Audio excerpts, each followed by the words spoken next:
একেবারে সেই সুবিধাটা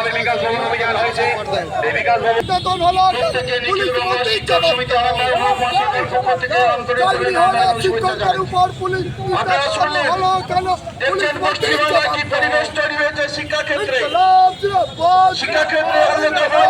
অভিযানের পর আমরা লক্ষ্য করলাম সেখানে দুপুরে রাষ্ট্রীয় সন্ত্রাস পুলিশ বাহিনীকে দিয়ে তাদের মারধর করা হয়েছে, চোখের ক্ষতি হয়েছে, হাত পা ভেঙে দেওয়া হয়েছে।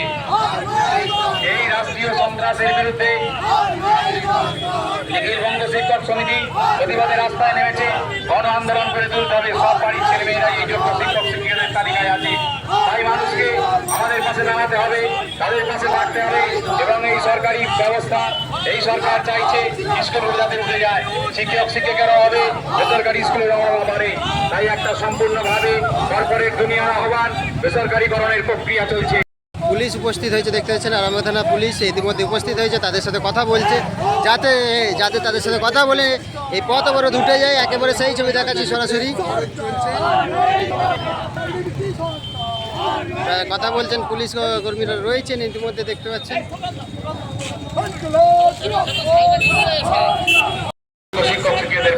আরো বিস্তারিত জানার চেষ্টা করবো, দেখতে পাচ্ছি সরাসরি সেই ছবি দেখাচ্ছি।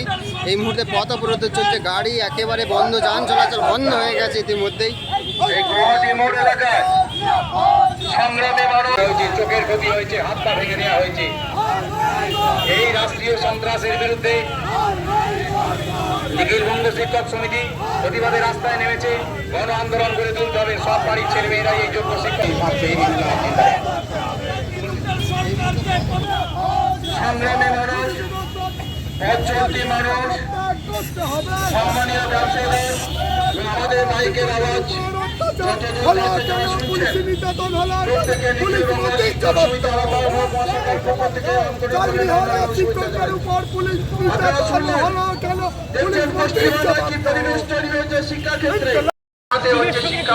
পরিবেশ বজায় থাকে। পশ্চিমবাংলায় যে গরিমা শিক্ষাক্ষেত্রে ছিল, স্বাধীনতার পর পশ্চিমবাংলায় যে মানের মর্যাদা শিক্ষাক্ষেত্রে প্রতিষ্ঠিত হয়েছিল, সেই সমস্ত শিক্ষা ব্যবস্থাকে পুনরুদ্ধার করতে হবে এবং অন্ধকারময় পরিবেশ যে তৃণমূল কংগ্রেস সরকার তৈরি করেছে তাকে তার প্রতি হতে পারে আগামী দিনে যাতে বিভিন্ন স্থানে শিক্ষা নিয়োগ হয়ে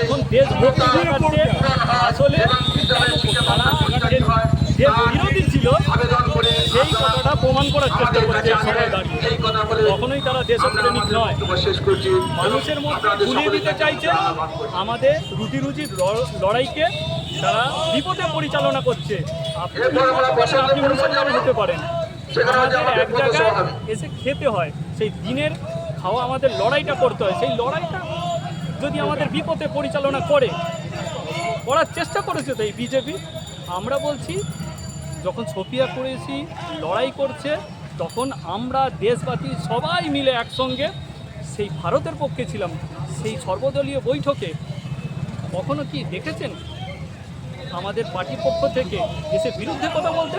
আমরা যোগ্য চাকরিহারা শিক্ষকদের উপর রাতের অন্ধকারে পুলিশ যেভাবে নির্বিচারে লাঠি চালিয়েছে, যে মাস্টারমশাইরা বিদ্যালয়ে শিক্ষাদান করেন, যাদের শিক্ষাদানের ফলে পুলিশের চাকরি পেয়েছে যে পুলিশরা, সেই পুলিশ মন্ত্রীর নির্দেশে নির্মমভাবে লাঠিপেটা করেছে।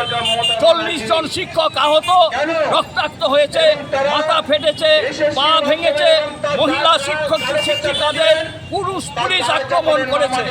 এর প্রতিবাদে আজকে রাজ্য জুড়ে CITU বিক্ষোভ সমাবেশ করছে, পথ অবরোধ করছে, আমরাও এখানে অবরোধ করছি। এর প্রতিকার চাই।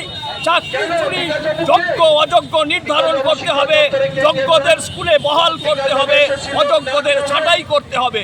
অযোগ্যদের বাঁচানোর জন্য রাজ্যের শিক্ষামন্ত্রী যোগ্য অযোগ্য গুলিয়ে দিতে চাইছেন। এখন গ্রুপ সি গ্রুপ ডিকে ভাতা দিতে চাইছেন যারা চাকরি গেছে, দুর্নীতি করে টাকা দিয়ে চাকরি দিয়েছে।